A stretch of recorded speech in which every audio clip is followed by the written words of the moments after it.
Welcome to the Pirate Broadcast, where we interview interesting people doing interesting things, where you can expand your connections, your community. Kindness is cool and smiles are free. And let's get this party started. And what a happy day to have a Friday. It's perfect timing, isn't it? Yes, it is. I'm so excited to be here. I'm so excited to have you and have a conversation. And we were actually getting a little carried away before the show started on our I know. I was like, I need to rein this in and save it for the broadcast. And I don't know how long this goes, but I can literally talk for hours, and I haven't had a lot of social stimulation. So just be prepared and grab a beverage and let's settle in for a long chat. Hang on and just enjoy the ride. Yes. So today we have Anna, correct? Anna LeBaron, yes. Anna LeBaron. I just wanted to make sure that I got that right. And Anna has an amazing story, and I'll allow her to expand on that story. However, I think the most prominent thing that we want to talk about is what you're doing to really bring joy in other people's lives. And the result of your journey and how you got here is really about the fact that, you're helping authors promote their book. And, having been in marketing for a few years, and I know that growing up, you were out, door to door selling and some of the things that go along with that, and always having the opportunity to have a conversation. And I know that you're probably not too shy, and I don't know where you got that from. I don't know where I got that from. However, I think it's really fascinating story. And the Pirate Broadcast is all about interesting people doing interesting things. So talk a little bit about what you're doing right now to help others. And then let's work backwards from there and work forwards from there and just have a good conversation. Mm-hmm. So what are you doing right now? Okay, so what I do for a living, my bread and butter, is I work with publishers to promote new books that are coming on the market and help the authors reach as wide an audience as possible during that pre-launch period. And then, after the release. So we just launched a book by author Jen Hatmaker. It's called Fierce, Free, and Full of Fire. So I have my little mug here. I have my mug here. And also fierce is like piratey. So I was like, yeah, hello, this is the perfect mug. Yeah. So, and her book, we just found out yesterday that it is number 2 on the New York Times bestseller list. Awesome. And so I think that's 9 or 10 books that I have helped put on the New York Times bestseller list from the 70 or 80 book launches that I've led for publishers. Wow. And sometimes I work with authors direct, but usually it's the publishers who hire me to create buzz about this new title that generate pre-order sales and reviews of the book. If you go on Amazon and look at Jen's book, it already has almost 800 reviews on that book, and it's been out for just over a week. And I know that you utilize social media as part of that process. Yes. Am I correct? I mean, that is 100%. I am a social media expert. And so I use my skill in how social media works, algorithms, ratios, engagement, all of that to help authors. And I do help other people who are, growing an audience on social media, and I can help anybody, but my passion is for authors because books literally saved my life. Yeah. And so putting the right book in the right pair of hands is what I say I do by harnessing the power of social media for good. So let me say that again. Putting the right book in the right pair of hands. In the right pair of hands. Because not every book is for everyone. Absolutely. And so by helping authors reach their intended audience, it has a ripple effect where other people will read the book as well and glean from that book. And books change lives. Books changed my life. Books mentored me. We haven't gotten into my family of origin story yet. We'll get there. we'll get there. But when you realize what my family of origin story is, you will realize why I needed so much mentoring once I became a grown adult and literally had no clue about the way the world works. And I read voraciously and changed every aspect of my life by reading experts on every topic you can imagine and actually following their instructions, following their guidance. And except the diet books. All the books work for me except the diet books. I'm still a little bit of work in progress with that. Let's be real. Let's get real. Yeah, I'm right there with you. I'm right there with you. You know, the fascinating thing though is I think you can have the right book at the wrong time also. Yes. Mm-hmm. And I think sometimes you have to be open to the conversation and what it is delivering. And sometimes you can pick up a book and read one thing, and then 5 years later you can pick up the same book and read something entirely different. Yes. And I think that's really important for people to understand is like it's not a one and done thing. It's not like you necessarily get one idea from this book. You can actually pick up a book over and over again. Mm-hmm.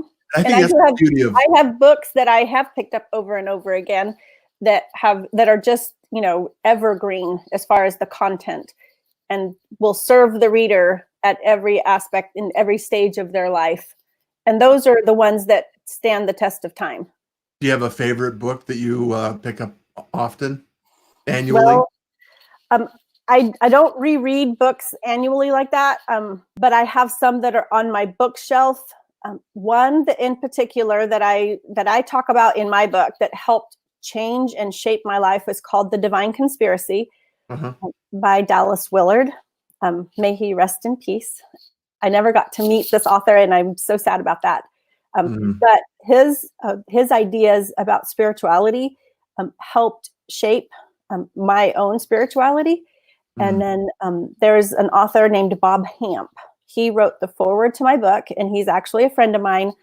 He's a marriage and family therapist, but he also talks about spiritual things in ways that are not religious and weird, if you know what I mean. I know what you mean. And so Bob Hamp has also shaped and changed my life. And I have, he has what's now called the Think Differently Academy. And he is very, very much a part of the growth that I've experienced in spiritual matters that allow me to talk about them without sounding churchy and Christianese, which people are really tired of. And it's a refreshing way to look at spirituality and spiritual matters. Well, I think we need to be very aware that you can be spiritual and not religious. Absolutely, and I highly recommend it. Yes, and it's like we have this awareness that goes beyond any kind of organization. Right. Yes. And I think that would be, because I know your story, I know your backstory, your story of origin, which kind of launched you into the arena of books and social media. So let's talk about that, because it's fascinating, the transition that you had to go through in order to accomplish becoming who you are, the wonderful person that you are today. So, and I know there's a few other people that are out there that appreciate. Oh, look at that comment from Angie. Hi. And so Jill's here today, and I just want to Hi, Jill. shout out, and Gabriel, who's an amazing individual.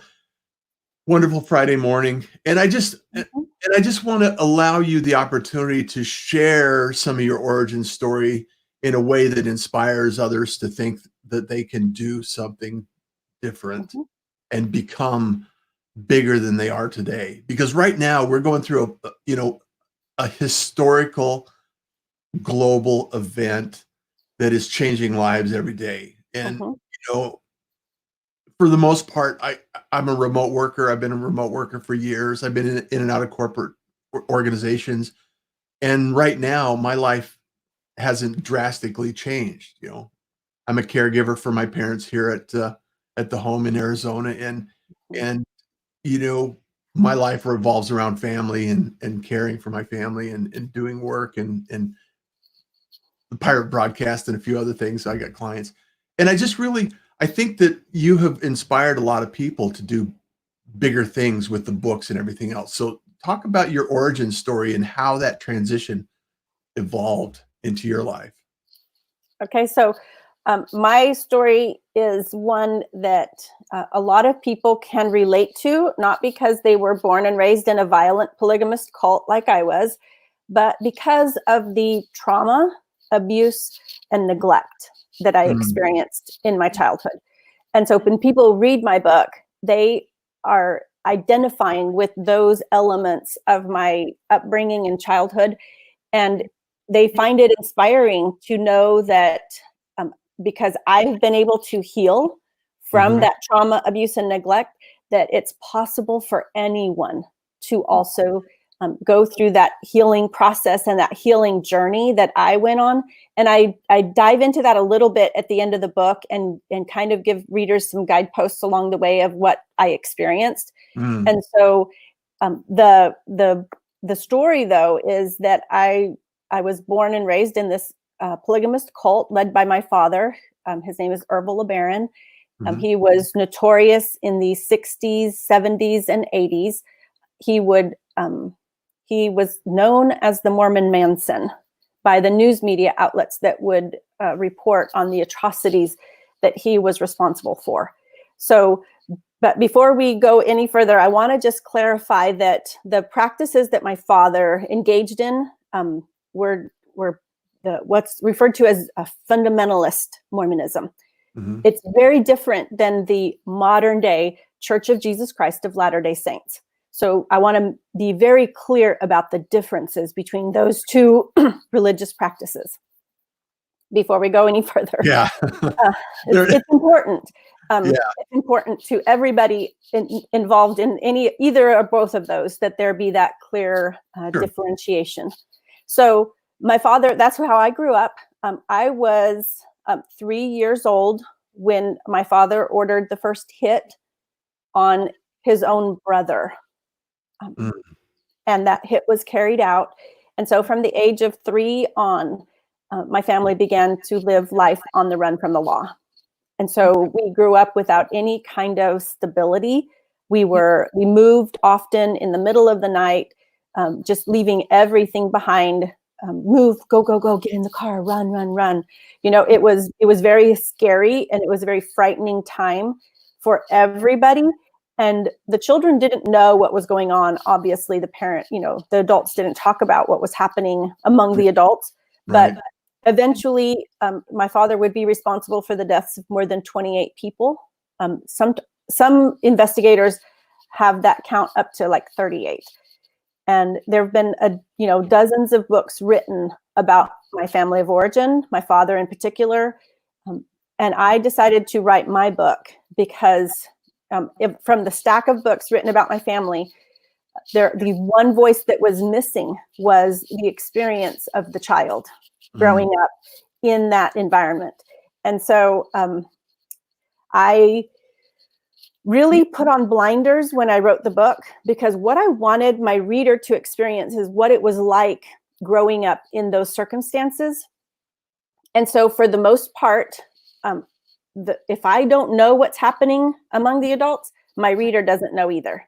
Right. And so I wanted them to find out things when I found them out. Like when I found out that my father was a murderer, I was about 15 years old. Wow. And I found out by finding a book that had been written about him and reading that really secretly, and my heart just racing as I read these things about my family of origin that I'm finding out in a book. It's crazy. And so my readers find out things when I do.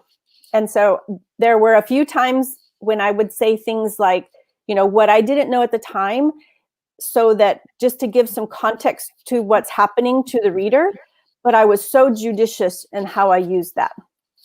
So I started writing this book in 2014 when I met an agent who said she would represent me. And one of the things she said to me was, Anna, authors have to market their own book. Even if you have a traditional publisher and a traditional contract with a publisher, you know, the publisher is going to do so much, and then authors have to take it the rest of the way and continue marketing the book, which my book has been out now 3.5 years, almost 3.5 years. And it came out in 2017. And I have literally been marketing my book since then. But in the process of learning how to market a book, I learned about book launch teams and decided to become part of a book launch team so I could get the inside scoop. And it was actually Jen Hatmaker's book that released in 2015 that's called For the Love, that I had applied to be on that launch team so that I could learn what happens on a launch team for my book release. Well, I was not. I did not get accepted to that launch team, which was the best thing that could have ever happened to me. So I want your listeners to know that sometimes rejection is the absolute best case scenario. And I didn't see it that way at the time, but now in hindsight, I can see that, because here's what happened. 3 days after applying for that launch team, I got an email from the publisher saying, we are so sorry. We had 5,000 people apply for 500 spots. So that meant 4,500 of us got that email saying, we're so sorry. Well, they gave us 4 sample chapters to read in advance. And I read those, devoured them, and then went to Twitter, tweeted Jen Hatmaker and said, you know, I'm one of hashtag the 4,500. And I put in parentheses, we're a people group with our own hashtag. There's so many of us. And I said, they got a tasty morsel of hashtag For the Love to devour in advance. And Jen replied to my tweet, hashtag the 4,500. And that hashtag went viral on her Twitter feed. Oh, wow. And somebody created a Facebook group called hashtag the 4,500. I joined the group because I'm like, that was my hashtag. Hello. I started that. And because I knew 3 things about launching books, because my friend had been on a book launch team once, I went into that group and I didn't really know what I was doing. I went into the highways and byways of the internet, all in Facebook, Twitter, Instagram, everywhere that the hashtag was used, everywhere Jen was talking about what was happening. And I invited every single person to join the group that said they were one of the 4,500. Yeah. And 1,300 women joined this group. Wow. And I went, basically, I didn't intend this to happen. This is not my intention. I basically said, well, I know 3 things about book launching. So Jen Hatmaker is not the boss of us. We can launch this book if we want to. And so I basically rogue led a launch team of 1,300 women for that book, For the Love. And it was Jen Hatmaker's, I think, 10th book that she had published. And this was her first time being on the New York Times bestseller list. And I feel like I had a part of that because of what I did, leading 1,300 women on what I knew to do to launch a book. We had 4 chapters. And that's what you do when you're launching a book. You read the book in advance, you quote your favorite lines on your socials, and you invite people to pre-order the book. And we did. Like very, very, and very simple, but also being able to lead people in that and be a cheerleader for another author is something that just comes naturally to me. I'm a natural born cheerleader. And so my gifts, talents, abilities, strengths, personality, everything was just a perfect fit for this work. And That's fantastic. I led, so this is the second part of that. Let me get a drink real quick. Yeah. After that book launch was over and she made the New York Times bestseller list, it was super exciting and fun. I didn't even have a book contract yet. And I got this idea, and I believe it was divinely inspired, to start my own launch team even though I didn't have a book contract yet. Right. And begin using that group of people to help other first-time authors while I was waiting for my turn. Yeah. And for about a week after starting that group and putting it, kind of putting it together, I was like, well, how do I get first-time authors to let me help them? I don't know how this works. I'm not really sure, huh? What do I do? And how do I approach them?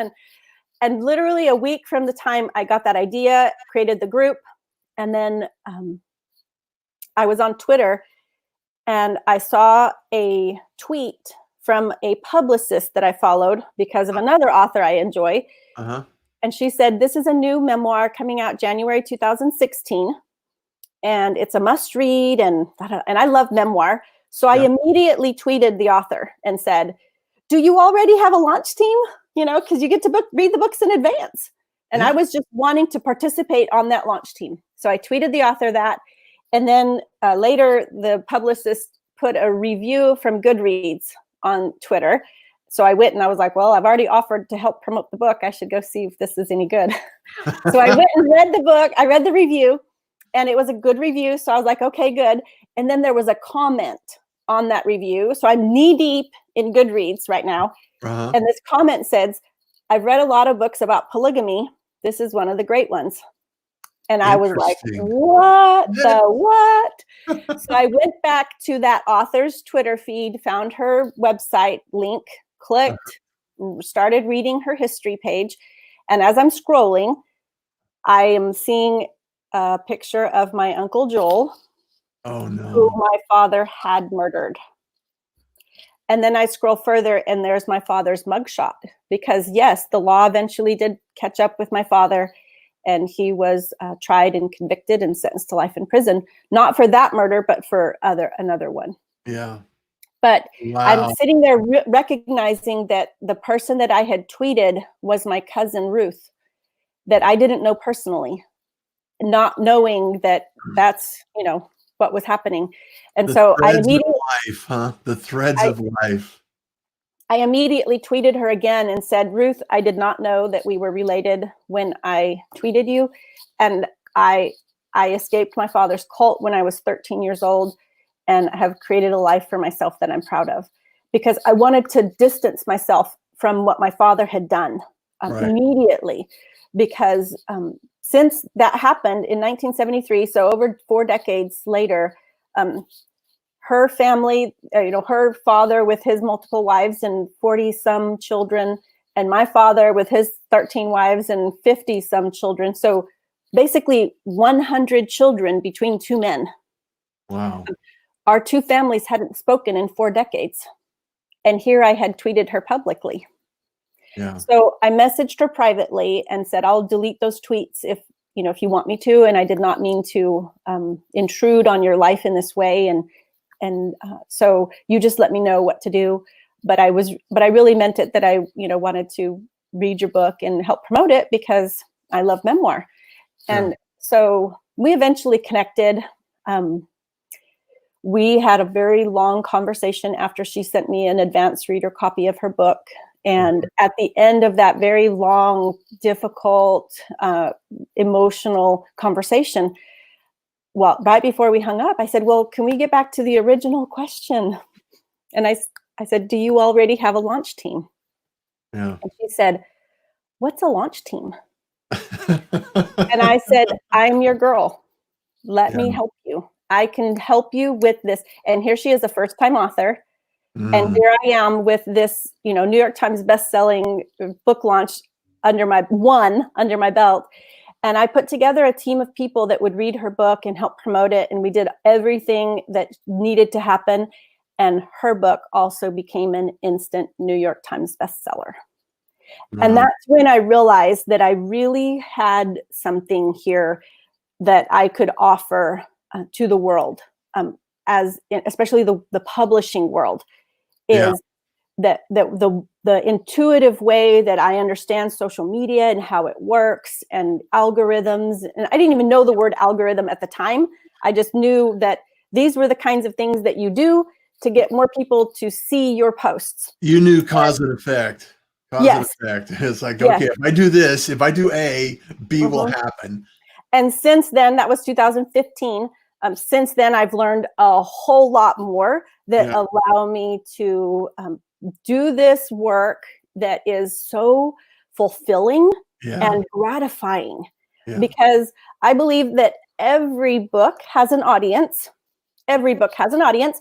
Uh-huh. Sometimes it's just your mom and your aunt and your cousin that believe in you, but every book has an audience. And, when you already have an audience of people that are waiting to read the book, Mm. it's possible to reach further than just that. Well, For there's so many ways that we can publish today. Words, images, audio, and video, and I've actually published a book. I've been published, and I Ooh, achieved Amazon, #1 status in a mhm, in a category, right. and which No, is and not. I coach authors on what to do to get that as well. Yeah, and It's and it's different it's than like, and it's still a process. It still takes time and effort and energy. right. And having someone like yourself assist with that, having your knowledge and impact uh, and I will say to a certain extent, influence in gathering an audience around a subject, right? Because Mhm, that's what it's about, is you're finding these individuals that are like-minded individuals that want to promote this subject, whatever right. happens, whether it's a Yeah. memoir or whatever kind of book it is. And I Mhm, think it's important for people to understand that the power of social media is in the attention that we can acquire through this process. mhm.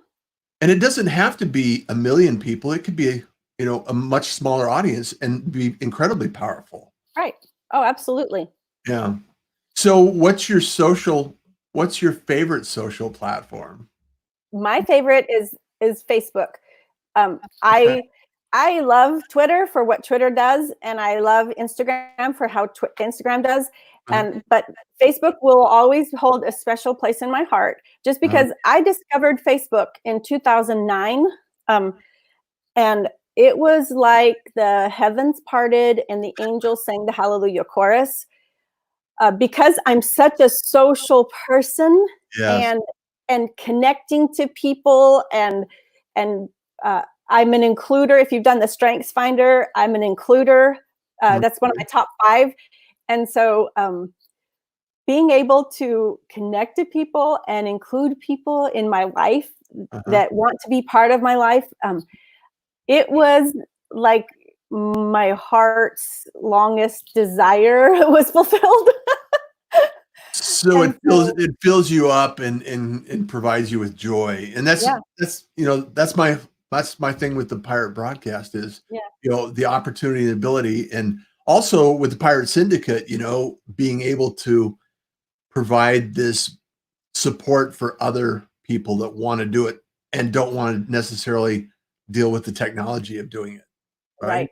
So, So Facebook, Twitter, and Instagram are where I'm most active. okay. I do have a Pinterest account and a LinkedIn account, and I have a YouTube channel. That all of those, I have not mastered them, and the work that I do keeps me so busy that finding time to figure those platforms out has not been high on my priority list, just Sure. because my work takes up a lot of time. Yeah. When I began launching books for other authors in 2015, I had a full-time job launching aircraft for the automotive industry. Wow. And so I was, for all of 2015 and all of 2016, I literally had 2 full-time jobs, and I wrote my book. Yeah. And I was able to quit my other job in the air charter industry Uh-huh. at the end of 2016. And so I've been self-employed since 2017, January 1. Congratulations. And so, in doing this has just been a dream job, Yeah. that, where I've found that little mix of something that I'm passionate about, which is Mhm. books and social media, and something that people are willing to pay for, which is, marketing, which, Yeah. like, who everybody needs marketing of some kind or another. And then something that I really consider was a hobby that I turned into a now full-time employment. That's beautiful. I think they call that finding your ikigai. Mm-hmm. It's the opportunity where the intersection between doing what you love, what people will find valuable, and Mm-hmm. you're good at. Mm-hmm. Gathering those people, the includer that can bring those people together and include everyone into the party, and And that's so, fantastic. so my bread and butter is book launching, where when publishers hire me to do that for particular authors. And then on the side, though, I still offer coaching to anybody that wants to learn how to master the use of social media. And where did they find you? AnnaLeBaron.com is my website. Right And down then here. there you go. AnnaLeBaron.com is my website, and you can schedule an appointment with me to meet to talk about how you can use your social media platform and expand your reach, increase engagement, and grow that platform to do whatever you're doing, whatever you're selling, whatever message, product, service, whatever. I can literally help anybody with that process. I love this conversation, and I love. I know that we'll probably have another conversation in the future because I hope so. we're passionate about very similar things, and really it's about bringing people together and allowing. I love shining the light on other people, and and allowing them to take time to share their story. And thank you so much for sharing your story today, Anna. And it's really refreshing to know that you have found joy in this journey. And like we talked about earlier, you can be very spiritual without being religious, and you can offer value and at every turn. And there's things that I think are going to happen in the world right now where people are starting to reflect and think about, what is it that I really want to do with my life? What do I want to do with my time and effort and energy? And it's fortunate when someone like yourself with so many gifts can actually evolve. And it's like the caterpillar and the butterfly. You've gone through the process. You erupted as a butterfly, and now you're helping others fly along their journey as well. So can I talk about that for just a minute? Yes, please do that. The process that I went through, that evolving from the caterpillar to the butterfly, it was a long journey for me. Yeah. I began going to professional counseling in 1995, and it took me 5 years working with a professional counselor who had written her thesis on cults. So somebody that knew what they were doing and the needs that I had. It took her 5 years to get me to the point where I could reconnect with my emotions, because trauma causes you to stifle emotions. And the family of origin I had also, it was, they ask you they groom you to stifle your emotions. And so I was just set up to be detached emotionally from my life and from the people around me. And it took 5 years to undo the damage of the trauma that I had been through. And so what we're experiencing now in this global pandemic, it's very traumatic for a lot of people. Yeah. And I believe that at the end of this, when we begin to come out of it, there's going to be a lot of people who don't even recognize that what they have experienced is trauma. Yeah. And trauma has a way of hardwiring your brain. And it creates certain neurological pathways in your mind where your mind just travels quickly down a path when you're triggered. And so for me, having grown up in a religious group that believed in, the end times and used fear of the end times and, the destructions and all that happening, that was very triggering for me. All this global pandemic was triggering. And so I was able to use the tools and the skills that I gained in professional counseling to manage all of that. And so I want to offer your listeners just one of the tools that I've learned that might be helpful to them in the days to come, because what we've experienced is traumatic in a lot of ways. Yeah. And so the thing that I learned that was so helpful that anybody can do is when you're experiencing anxiety or panic or anything like that, where you're triggered and now your body is feeling wonky and jittery, or whatever that the physiological way that your body expresses triggers. What's happening in your mind is that when you get triggered, you go into what's called fight or flight mode, where survival is key. Yeah. And so it shuts there. Your mind has the top brain, which is your thinking and analytical and reasoning brain. And then the lower half of your brain is your survival brain. Yeah. And so when you're triggered, you automatically just go from your thinking brain into survival mode. And the way to come out of survival mode back into your thinking, rational brain is one of the ways is through breath. And by taking 6 deep, long, slow breaths. And just get centered. By doing that, it takes 6 breaths where you were very intentional about it to reconnect your body, like through the vagus nerve. It's a physiological thing that allows your mind to reconnect to what's happening in your body, and you can begin to get back out of that fight or flight mode into rational thinking. Because when we experience a trigger, what it does is it takes us back to a time in the past when we experienced the trauma. And your job as an adult person who can now think and rationalize is to recognize, oh, I've been triggered. Yeah. And then go, this is the step I need to take. Yeah. And then begin that breathing work.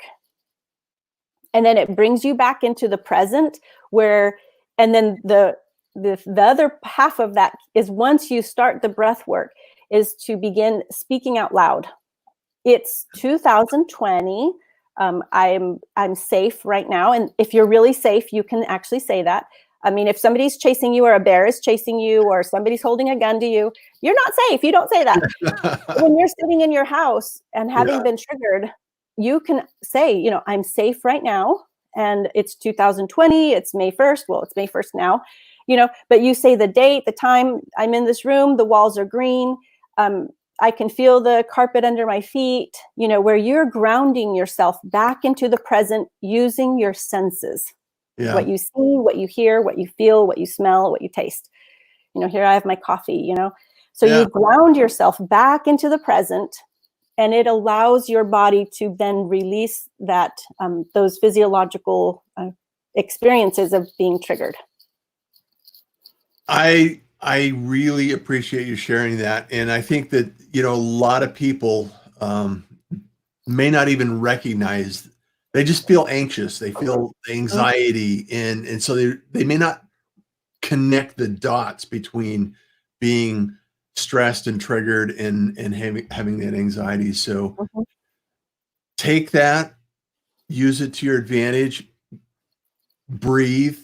It's okay. Life will go on. Life continues to go on. So I really appreciate the fact that you're here and the conversation we had today, Anna. It's inspiring to know that people can change, they can grow, they can evolve, and actually inspire others. And we all have a gift. We all have a message that we can share. And I really, truly believe that. And we just have to go through the process of finding out what that is and what that can be for others around us. So if you go to my website, annalebaron.com, one of the first things you'll see is my logo, which underneath it says personal growth activist. I love that. And that's really my heart is to help people grow into the person that they were created to be. Yes. I believe that, God knit me together in my mother's womb, and it took the DNA of my father and my mother, as dysfunctional and horrible as they were, and the life that they born me into. I don't know if that's good English, but it took their DNA to create the person that I am today. Yeah. And so for that, I'm grateful, because I have been able to become the person that was hardwired with my personality, gifts, talents, abilities, everything, to be able to bring these gifts to bear on the world. And so that's one thing that I can be grateful for, in spite of the family of origin that I was born into. But it's taken a long time for those things to mature and grow and to bear fruit. You know, like if you plant a seed, it takes a long time before the tree becomes fruit bearing. And so now now that I've been tended and the tree's been watered and tended well and all that, I can bear the fruit that I now offer to the world that nourishes the lives of the people around me. I have an idea that you're just getting started. So like I said, we could talk for hours. Yes. So stick around. I thank you, everyone, for being here today. What a wonderful opportunity to find a little kindness, because kindness is cool. Smiles are free, and you enjoy the day. Hold on, Anna. I'm going to check out here with the show, and then I'll be right back. Okay. Thank you for joining the Pirate Broadcast. If you found this content valuable, please like, comment, and share it across your social media channels. I would love the opportunity to help others grow in their business. The Pirate Syndicate is a platform where you show up, we produce the show. It's that easy. If you want to be seen, be heard, and be talked about, join the Pirate Syndicate today.